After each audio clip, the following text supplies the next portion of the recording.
Welcome back to my YouTube channel. मैं शबाब मलिक। उम्मीद है आप सब खैरियत से होंगे। आज की इस वीडियो में हम बात करेंगे पॉस्को एक्ट पे केरला हाई कोर्ट की ऑब्जर्वेशन पर। आइए जानते हैं पॉस्को एक्ट होता क्या है। पॉस्को एक्ट यानी कि protection of children from sexual offences को 2012 में पार्लियामेंट में लाया गया था और इसे पास किया गया था। इस एक्ट को बनाने का मकसद था कि चिल्ड्रंस को, बच्चों को प्रोटेक्ट किया जा सके फ्रॉम सेक्सुअल असाल्ट, हैरेसमेंट और पोर्नोग्राफी जैसे बड़े क्राइम से। इस साल में 18 साल से कम उम्र के बच्चे के साथ कोई भी सेक्सुअल असॉल्ट, हैरेसमेंट और पोर्नोग्राफी जैसे कोई भी क्राइम करवाता है या करता है तो उसको पॉस्को के अंडर ट्रायल किया जाएगा। आज के वक्त में चाइल्ड अब्यूज़ एक मेजर सोशल प्रॉब्लम है और इससे कोई डिनाई नहीं कर सकता है। आए दिन बच्चों के साथ ऐसे बहुत से खौफनाक वाक़यात हो रहे हैं जिसको ख़त्म करने के लिए, रोकने के लिए पॉस्को एक्ट पास किया गया था।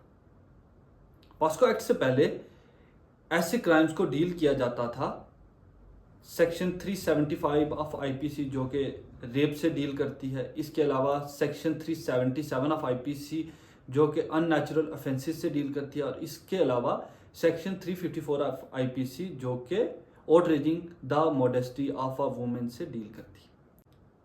अब इसमें प्रॉब्लम क्या थी कि चाइल्ड अब्यूज़ सिर्फ लड़कियों के अगेंस्ट नहीं होता, एक सिर्फ लड़कियों के साथ ही नहीं होता बल्कि लड़कों के साथ भी होता है। और जो सेक्शन 375 ऑफ आईपीसी थी यानी कि रेप की सेक्शन, उसमें रेप सिर्फ और सिर्फ लड़कियों के अगेंस्ट होता है। उसकी डेफिनेशन में सिर्फ लड़कियों को कवर किया गया है, मेल विक्टिम को कवर नहीं किया गया है। इसके अलावा जो सेक्शन 354 ऑफ आईपीसी थी जो कि outraging the modesty of a women, उसमें भी सिर्फ और सिर्फ लड़कियों की मॉडेस्टी की बात की गई है, मेल विक्टिम की बात नहीं की गई। इसके अलावा जो सेक्शन 377 ऑफ आईपीसी थी जो कि अननेचुरल ऑफेंस है, उसमें सेक्सुअल एक्ट का होना ज़रूरी है तभी वो सेक्शन अप्लाई होती है। यानी कि इसमें सेक्सुअल असॉल्ट और हरासमेंट जैसी चीज़ों को कवर नहीं किया गया था। इसीलिए लेजिस्लेचर ने पॉस्को एक्ट लाया ताकि एक कम्प्रीहेंसिव तरीके से इन प्रॉब्लम से डील किया जा सके। मैं इस एक्ट के की पॉइंट स्क्रीन पे शेयर करता हूं, आप इसको देखिएगा। Section 4 and 6 penetrative sexual assault और aggravative penetrative sexual assault on children, इसमें मिनिमम कम से कम पनिशमेंट इसमें रखी गई है 10 साल की, और जिसको बढ़ाया जा सकता है लाइफ इम्प्रिजनमेंट तक, और इसके साथ फाइन भी। और अगर सेक्सुअल असॉल्ट यानी कि ये पेनिट्रेटिव सेक्सुअल असॉल्ट आप 16 ईयर्स से कम के बच्चे के साथ करते हैं तो इसमें आपको मिनिमम सज़ा, आपको कम से कम सज़ा 20 साल, और इसको बढ़ाया जा सकता है लाइफ इम्प्रिजनमेंट तक, और इसके साथ फाइन भी इम्पोज होगा। इसके अलावा सेक्शन 8 एंड 10 जिसमें सेक्सुअल असॉल्ट और एग्रीवेटिव सेक्सुअल असॉल्ट आता है, इसमें कम से कम सज़ा 3 साल और मैक्सिमम इसमें सज़ा 7 साल दी जा सकती है, इसके साथ फाइन भी है। इसके अलावा सेक्शन 12 जो कि सेक्सुअल हरासमेंट पे बात करती है, इसमें मैक्सिमम 3 साल की सज़ा दी जा सकती है और इसके साथ फाइन।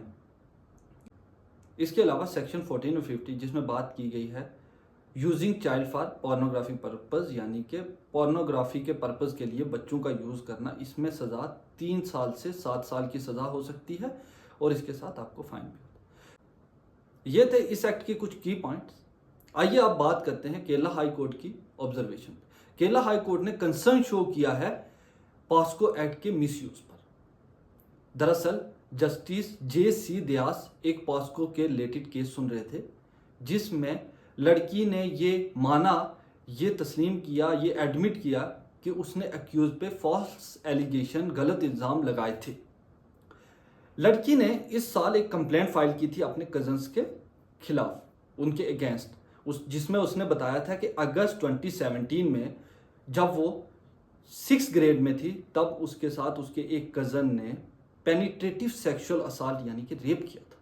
और उसने ये भी कहा कि फिर फरवरी और मार्च के महीने में 2023 के फरवरी और मार्च के महीने में दोबारा से उस कज़न ने और एक दूसरे कज़न ने मेरे साथ मोलेस्ट किया, मुझे अक्यूज कज़न ने कहा कि ये एलिगेशन गलत हैं, ये इल्ज़ाम गलत हैं, हमने कुछ ऐसा नहीं किया।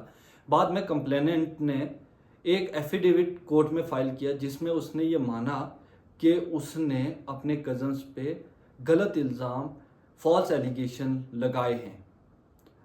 दरअसल कहानी कुछ ऐसी थी कि लड़की का अफेयर था उसके एक क्लासमेट के साथ, जिसकी नॉलेज हो गई थी उसके उन कज़न्स को, और उन दोनों कज़न ने उसको रोका, उसको डांटा, और उसके बाद उसके घर जाके उन्होंने उसकी माँ को बता दिया, जिसकी वजह से लड़की को माँ से डांट पड़ी।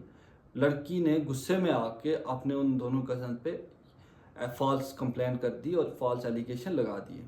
ये केस सुनते हुए जस्टिस दयास ने रिमार्क्स दिए थे कि हम आए दिन ये ऑब्जर्व कर रहे हैं कि पास्को के काफ़ी फेक केसेस, फॉल्स केसेस सामने आ रहे हैं। कोर्ट ने ये केस सुनते हुए ये रिमार्क्स दिए कि आखिर इन पिटिशनर, इन कज़न्स की क्या गलती थी और कौन इनको कंपनसेट करेगा जो इन्होंने मेंटल ट्रॉमा, दर्द और मुश्किलात, और इनकी फैमिली ने जो ये सारी मुश्किलात बर्दाश्त की हैं, इसको आखिर कंपनसेट कौन करेगा।